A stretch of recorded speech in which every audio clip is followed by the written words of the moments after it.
Welcome back to my channel. आज हम verb के बारे में सीखते हैं और वर्ब के दो मेन टाइप ट्रांजिटिव वर्ब और इनट्रांजिटिव वर्ब के बारे में सीखेंगे। ट्रांजिटिव वर्ब को हिंदी में सकर्मक क्रिया भी कहते हैं। ऐसी वर्ब जिसमें कर्म साथ में हो वो सकर्मक क्रिया कहलाती है और जिसमें कर्म या ऑब्जेक्ट साथ में ना हो वो अकर्मक या इनट्रांजिटिव वर्ब कहलाती है। एग्जाम्पल के तौर पे पहला सेंटेंस है ही रीड्स ए बुक, वह किताब पढ़ता है। तो यहाँ पर ही हमारा सब्जेक्ट है, रीड्स हमारा वर्ब है और बुक हमारा ऑब्जेक्ट है। इस सेंटेंस में ऑब्जेक्ट आया है इसीलिए ये ट्रांजिटिव वर्ब है, इसमें ट्रांजिटिव वर्ब का यूज हुआ है। दूसरा सेंटेंस है ही केम हियर यस्टरडे, ही यहाँ पर हमारा सब्जेक्ट है, केम वर्ब है और हियर और यस्टरडे यहाँ पर ऑब्जेक्ट नहीं है तो इसीलिए हमारा इंट्रांजिटिव वर्ब है।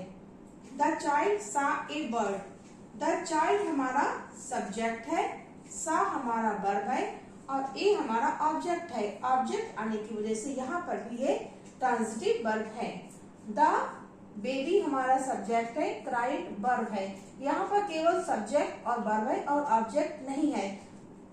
मतलब मेन अंतर ये होता है कि जहां पर जिस सेंटेंस में ऑब्जेक्ट होता है वहां पर ट्रांजिटिव वर्ब होती है और जिनमें ऑब्जेक्ट नहीं पाया जाता है जिन सेंटेंस में वहां पर इनट्रांजिटिव वर्ब होती है।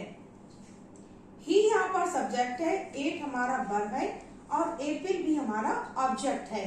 तो यहाँ पर ऑब्जेक्ट आने की वजह से ये भी ट्रांजिटिव वर्ब है।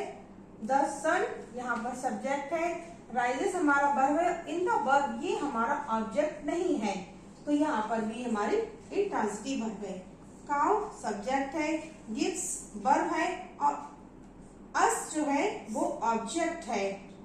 और यहाँ पर देखिएगा ही सब्जेक्ट है, बाट वर्ब है और ये भी हमारा ऑब्जेक्ट नहीं है। कहने का मतलब ये है कि ट्रांजिटिव वर्ब वो होती हैं जिनके साथ में वाक्य को पूरा करने के लिए ऑब्जेक्ट की जरूरत पड़ती है और जिन सेंटेंस में इंट्रांजिटिव वर्ब होती है उनको वाक्य को पूरा करने के लिए ऑब्जेक्ट की जरूरत नहीं पड़ती है।